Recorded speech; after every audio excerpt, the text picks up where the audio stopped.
Good evening everybody. जैसा कि आपको पता है कि इस चैनल पर डेली एक एमसीक्यू सेशन अपलोड किया जाता है, तो उसी कड़ी में आज फिर से हाजिर हैं नए क्वेश्चनों के साथ। तो आइए ज़रा देखा जाए, पहले नंबर क्वेश्चन की ओर बढ़ते हैं और पहले नंबर क्वेश्चन को यहाँ पर देखते हैं। ठीक है, तो आइए देखो सर, प्लासी पहला क्वेश्चन क्या कह रहा है, प्लासी के युद्ध के संदर्भ में कौन सा कथन सही है। देखो, प्लासी का युद्ध तो आपको पता ही है कि वो लैंड ऑफ कुबेर जो था मीन्स बंगाल। तो बंगाल पर नियंत्रण की शुरुआत अगर बात करें तो वो प्लासी से स्टार्ट होती है ना। तो आइए पहले ऑप्शन चेक कर लेते हैं, फिर और बात कर लेंगे।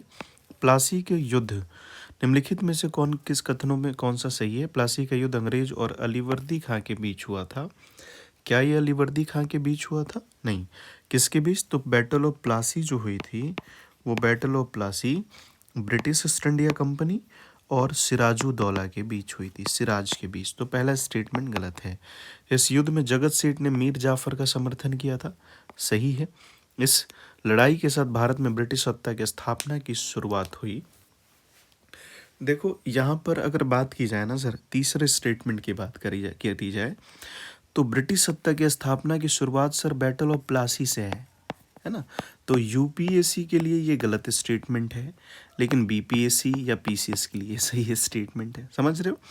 तो इसके ऊपर हम बात कर लेंगे। आइए ज़रा इसके ऊपर थोड़ा डिटेल बात किया जाए। देखो सर, हुआ क्या, कहानी शुरू कहाँ से हुई है ना। इसमें देखो ऑप्शन नहीं दिया होगा, इसमें केवल दो सही है, लेकिन दो दिया नहीं है।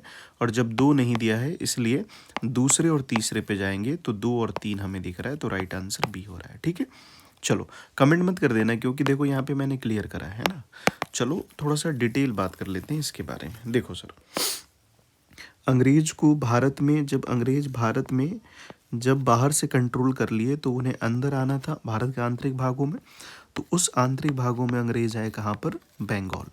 और बंगाल जब आए कर्नाटक युद्ध के बाद, तो बंगाल में उन्होंने क्या कर दिया? Battle of Plassey. अच्छा, बंगाल इतना समृद्ध प्रांत था, अगर समृद्धि प्रांत में होगी तो राजा भी शक्तिशाली। तो उस समय बंगाल में कौन सर? तो नवाब शासन किया करते थे। इंडिपेंडेंट नवाब शासन करते थे, है ना। इसी क्रम में क्वेश्चन के अकॉर्डिंग सिराजुद्दौला इस समय का नवाब, और सिराजुद्दौला नवाब तो उसने उसके खिलाफ उसी का एक मीर जाफर है। मीर जाफर कौन है?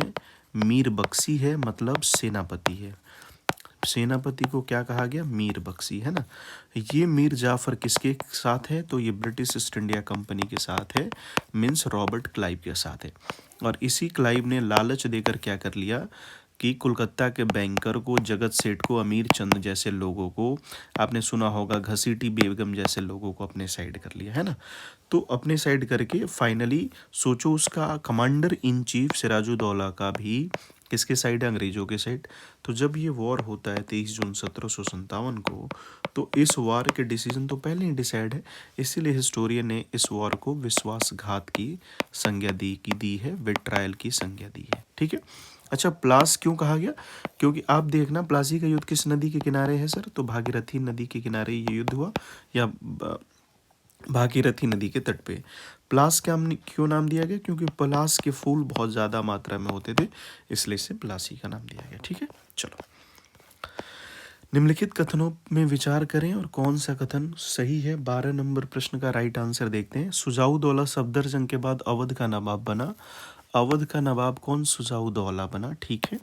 पश्चिमी बिहार के बक्सर नामक स्थान पर अवध के नवाब ने 2 शरणार्थियों के सहयोग से अंग्रेजों के खिलाफ लड़ाई लड़ी। कौन सी लड़ाई सर? बैटल ऑफ बक्सर की बात है ना। 22 अक्टूबर 1764, जिसमें एक तरफ ईस्ट इंडिया कंपनी, मुनरो जैसे लोग, दूसरी तरफ अवध का नवाब सुजाउद्दौला, बंगाल का भागा हुआ नवाब मीर कासिम, और तीसरी तरफ आप देखेंगे तो मुगल बादशाह, है ना, शाह आलम।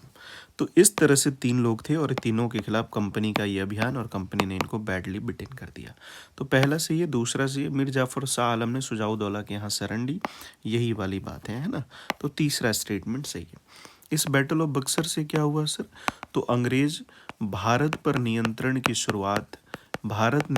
शुरुआत यहीं से शुरू होती है, लेकिन बंगाल नियंत्रण की शुरुआत बैटल ऑफ प्लासी से होती है। ठीक है, ये भी ध्यान देना। तो राइट आंसर क्या हो जाता sir? Option number D, question number 12 का राइट आंसर डी। बंगाल पर अंग्रेजों के कब्जे के संदर्भ में कथनों पर विचार करें, कौन सा कथन सही है? 1765 में शुजाउद्दौला और शाह आलम ने इलाहाबाद में क्लाइव के साथ समझौता किया, जिसके अनुसार ईस्ट इंडिया कंपनी को, अच्छा देखो, 1764 में युद्ध हुआ और इस युद्ध में जो संधि आरोपित की गई वो संधि आरोपित की गई 1765 में। संधि का नाम था इलाहाबाद संधि, इलाहाबाद की संधि। ये दो डेट में संधि हुई, एक 12 अगस्त को, एक 16 अगस्त 1765 को। 12 अगस्त की जो संधि हुई वो मुगल बादशाह शाह आलम, वो किससे हुई सर?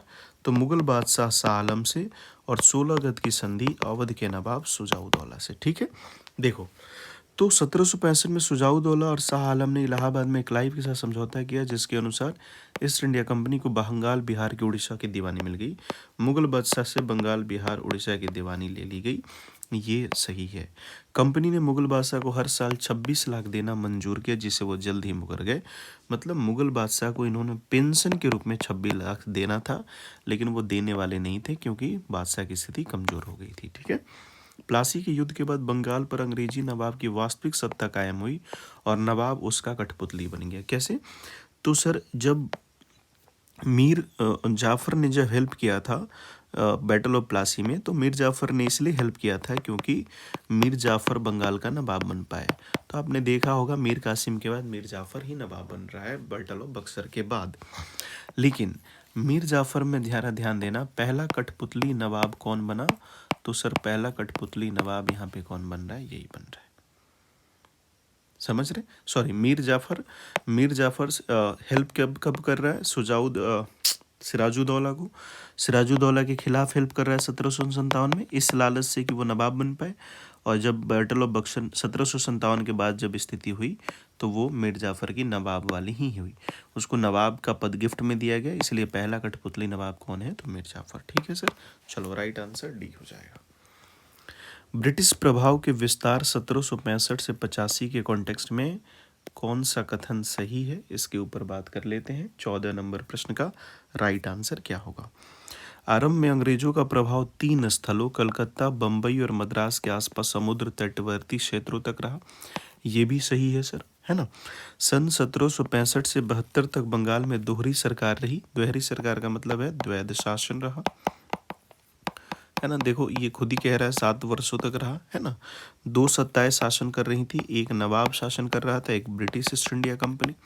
नवाब के पास एडमिनिस्ट्रेटिव पावर थे, मीन्स प्रशासनिक अधिकार थे, और कंपनी के पास दीवानी राइट्स था। ठीक है, तो ये भी सही है। 1785 में दोहरी सरकार को खत्म कर दिया गया और बंगाल का कंपनी का सीधा नियंत्रण लागू हो गया। 1772 सर, 85 नहीं 72, तो ये तीसरा स्टेटमेंट गलत होता है। ऑप्शन क्या हो जाएगा? 1 और 2। ठीक है, चलो। ब्रिटिश सरकार ने तय किया कि कंपनी को भारतीय शासकों के झगड़े में हस्तक्षेप नहीं करना चाहिए। मैसूर के मामले में हस्तक्षेप न करने की नीति अपनाई गई थी, है ना। देखो, ये एक असर्शन है और दूसरा उसका क्या है? कथन और कारण है ना। तो आइए ज़रा बात करें। देखो, ब्रिटिश सरकार ने तय किया कि कंपनी को भारतीय शासकों के झगड़े में हस्तक्षेप नहीं करना चाहिए। ठीक है, और इसका कारण दे रहा है मैसूर। तो मैसूर तो नहीं होगा, हालांकि दोनों कथन तो सही होंगे, परंतु जो रीज़न है वो असर्शन की सही व्याख्या नहीं होगी, है ना। तो राइट आंसर क्या हो जाएगा? Option number B. कौन सा कथन सही है? सहायक संधि स्वीकार करने वाले भारतीय शासकों को अपने दरबार में एक अंग्रेज अफसर रखना पड़ता था, जिसे रेजिडेंट कहा जाता था, या ब्रिटिश रिप्रेजेंटेटिव कहा जाता, या ब्रिटिश प्रतिनिधि कहा जाता था। ठीक है, सहायक संधि को स्वीकार करने वाला पहला शासक अवध का नवाब था। ठीक है, तो अब इस चीज़ को समझना है सर। देखो कैसे कन्फ्यूजन क्रिएट है। देखो, पहली चीज़ जो हमें ये समझनी है वो ये है कि सर सहायक संधि किसने लागू करी? तो वेलेस्ली ने लागू करी। ठीक है, इसके पहले अंग्रेज अवध से सहायक संधि कर चुके हैं। ठीक है, तो सहायक संधि को स्वीकार करने वाला पहला शासक अवध का ही होगा, लेकिन अगर वेलेस्ली पूछे तो हैदराबाद हो जाएगा। बस यही दो चीज़ें आपको समझना है, इसलिए राइट आंसर क्या हो जाएगा, ऑप्शन नंबर सी। पीसीएस में इसका आंसर ये स्टेटमेंट गलत कर देगा, है ना। क्यों? क्योंकि वो हैदराबाद को ढूंढ रहा होगा, समझ रहे हो। चलो, रंजीत सिंह के संदर्भ में निम्नलिखित कथनों पे विचार करें। विचार करें कौन सा कथन सही है। 17 नंबर प्रश्न का राइट आंसर देख लो। देखो, रंजीत सिंह आपको पता ही है कि रंजीत सिंह पंजाब में मिसल सिस्टम मौजूद था और उसमें वो सुकरचकिया मिसल के क्या थे, हेड थे। सुकरचकिया मिसल के हेड थे, है ना। तो इन्हीं के बारे में बात किया जा रहा है। रंजीत सिंह के अधीन स्वतंत्र पंजाब राज्य था, सही है।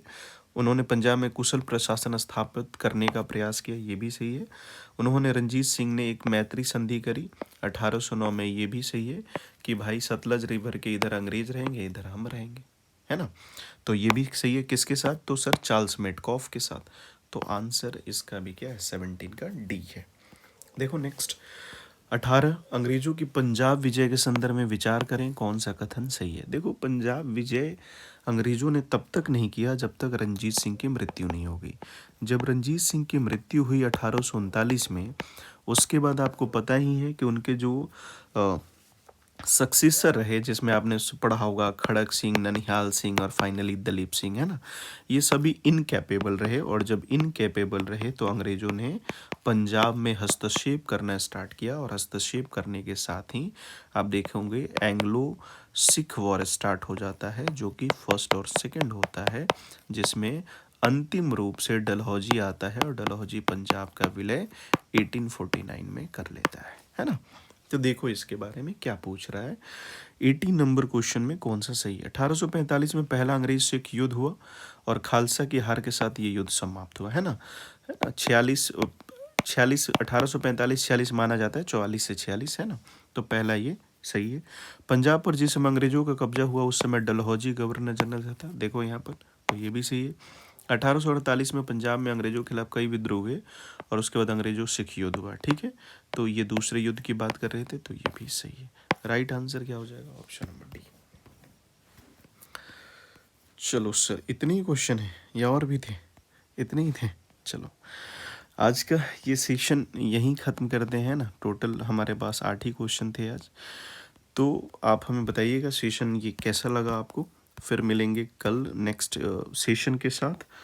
और कोशिश है कि आप नोटिस भी कर रहे होगे कि धीरे धीरे हम खुद ही इसमें बहुत पारंगत होते जा रहे हैं ना। ये सारी चीज़ें खुद से करनी पड़ती है। सेशन ज़रूर बताना कैसा लगा, अपने मार्क्स को ज़रूर शेयर करना सर, ठीक है। नहीं करोगे तो अल्टीमेटली आपको पता ही है सेशन क्लोज हो जाएगा। तो मार्क्स को ज़रूर से शेयर करना। जो नए स्टूडेंट्स देखेंगे, अगर उनको बेनिफिट होगा तो अब बताना, नहीं होगा तो भी बताना, डाउट होगा तो भी बताना, और चैनल पे नए हैं तो ज़रूर इसे जुड़ना। चलिए, बहुत बहुत शुक्रिया, बहुत बहुत धन्यवाद।